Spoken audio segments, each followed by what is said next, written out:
think the labour movement must recognise this if we're to build for the future. I don't believe that we will ever be able to build socialism if we're not able to mobilise all people.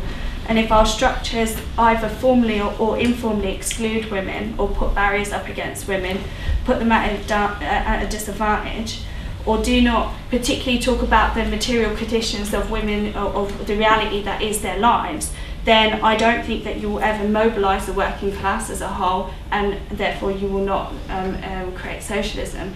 I don't think it is something, as often is used, that a revolutionary situation comes along and then automatically these issues come, women's liberation is achieved. If you look at in all of those cases that were brought up previously, it actually came from women organising and challenging it and fighting for it.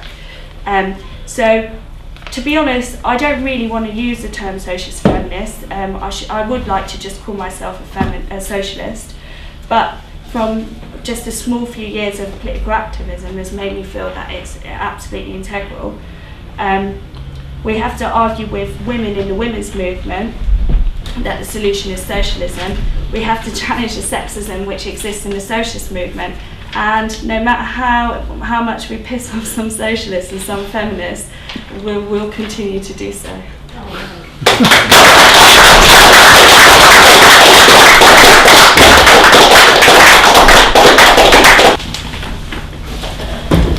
Thank you. I'm really going to be speaking in terms of the black, from the black woman's point of view.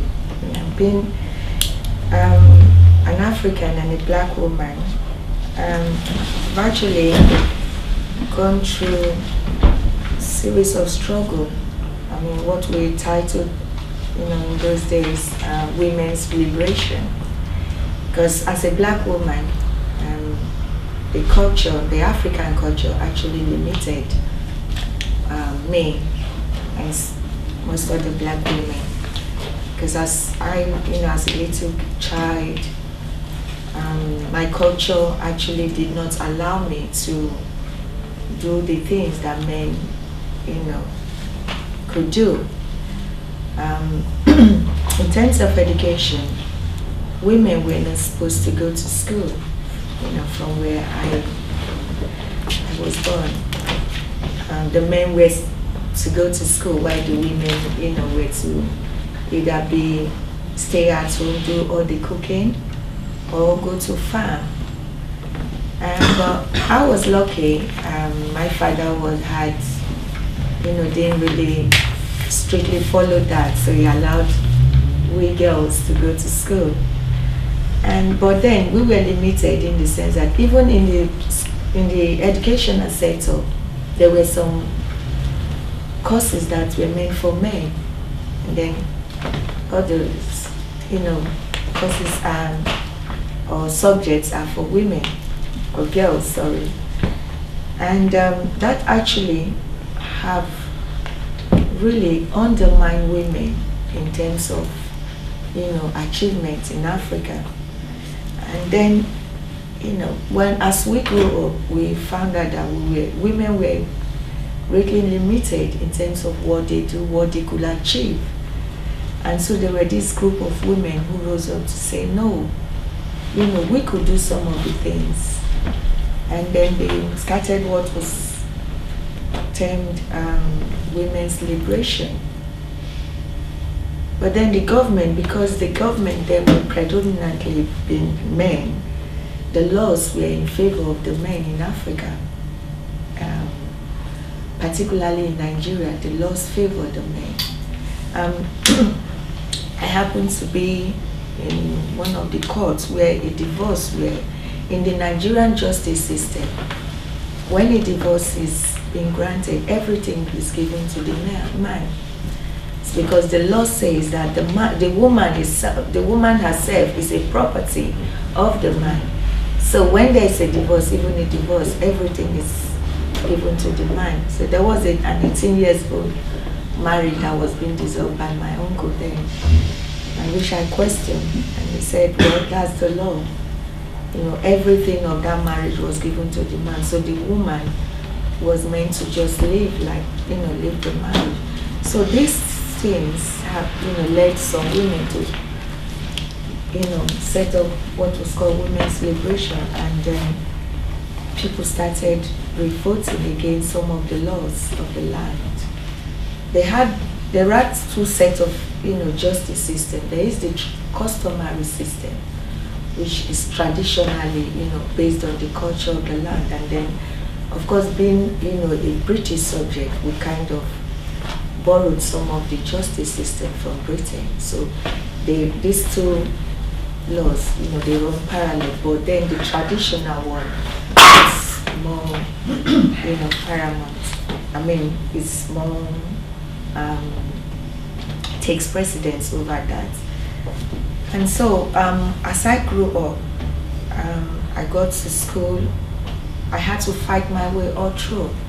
I had to say no, I could do what the men, are doing. And for me to be able to break through, I had to find myself, doing it better than the men. For instance, there was this subject that was tagged exclusively for the boys. And when I got in, and I said, no, I was better in drawings. I couldn't do cooking. But I wasn't allowed. I cried my eyes out. Eventually, I was told I would be given a test. So I was given a test. But I had a grade. I scored a mark that was never scored by any of the boys. So I was allowed to do it. And that's how I was able to break some of the, barriers that the culture, placed before me. And so that actually motivated me to, I got involved in the women's liberation, and I became an activist.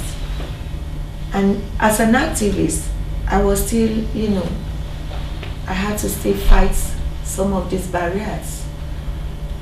I had to do it, always find myself doing it better than my male, the male colleagues, to be able to prove a point that, I can do it better, or I can do it, or for me to be allowed to do it. And as I grow up, and as I get involved actively involved in the union, and one of the main problems I see with women not getting to positions in places of work is because of this educational barrier. And that's something I intend to actually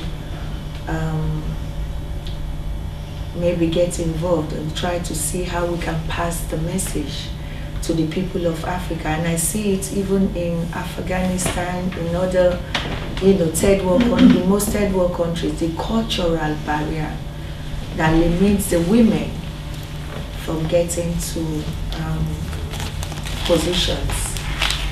And then in terms of, coming down to Britain, because of the culture, because of the racial and the migration barriers that have been placed, most African women, when they come into this country, what they find themselves doing is basically cleaning or some manual jobs.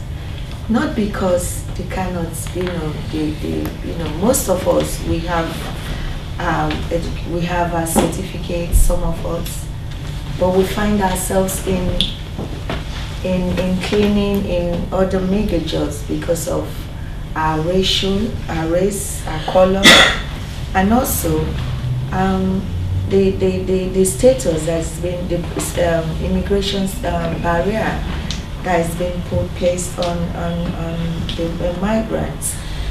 And so, as I came in, of course, being an activist